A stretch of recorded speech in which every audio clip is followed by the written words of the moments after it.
Our opinions of the world are largely shaped by the interactions we have and the information we consume, which is why getting your news from a reliable source is so important. But with so many voices out there, how do you know which one to trust? You thought about that?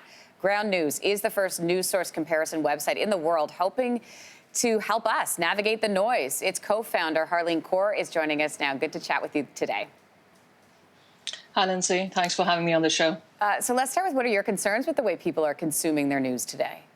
Yeah, the biggest concern right now is the content bubbles. So it's very comfortable for us to consume news that we agree with and that agrees with our opinion. And especially if you're consuming news on social media, you keep repeatedly seeing news that you agree with. It's comfortable for you to read, and because the metric of most of these news sites is how much time you spend, and not necessarily how informed you are.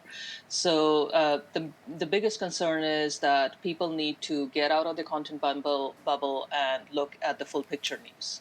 So you're from an engineering background. In fact, you work for NASA. Explain how your site and app uses algorithms to compare media coverage on a particular story. Yeah, so one thing worth mentioning is that we don't use algorithms to pass judgment on any single story and saying, hey, this is true or this is false, because as soon as you do that, somebody will disagree with you.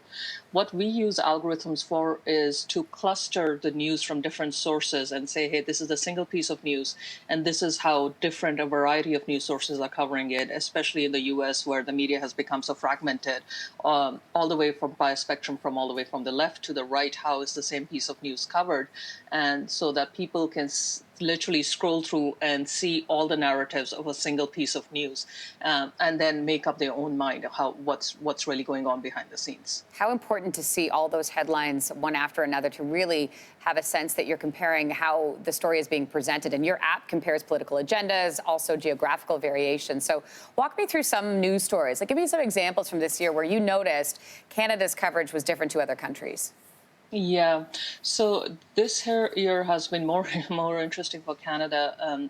So unfortunate event for example, the Iran plane crash earlier this year, where unfortunately we lost a lot of Canadian lives. How that story got covered in, for example, in Iran versus Ukraine versus Canada, and around the world where there wasn't so much effect or got no coverage at all. Or more recently, the Huawei case. How it's being covered in Canada, how the headlines differ from how what you can see on the screen is how it's different in US versus how it's different in somewhere in, for example, Russia. And it just exposes you the geopolitical alignment of that country, what it has versus alignment with Canada. And again, this is meant for people who are not journalists, who don't have that training, and quickly can scroll through the headlines and read the articles and then say, okay, I understand, where does this country align with Canada or doesn't align with Canada on its geopolitical agenda. I want to ask you specifically about Black Lives Matter demonstrations. What patterns in reporting have you noticed? The headlines have become very politically charged and emotionally charged as well. So the headlines are written in a way so that it appeals to people and it instills emotions on either end of the spectrum.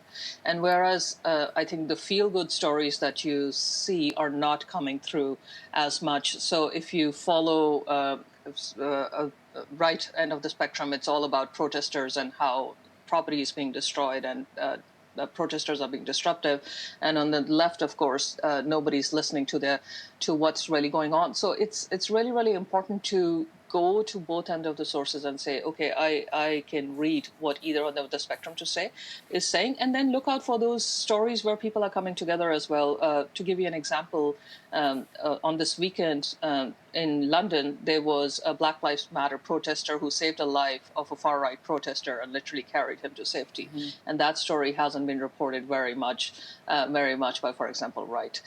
So we need to look out for the stories and look out for not reading emotionally charged news. It is a fascinating way to consume. We appreciate. I look forward to really exploring this app and the website. Harleen Kaur, thanks for joining us this morning. Thanks, Lindsey. Thanks for watching. If you like this, be sure to subscribe here. And you can check out more Your Morning videos right here.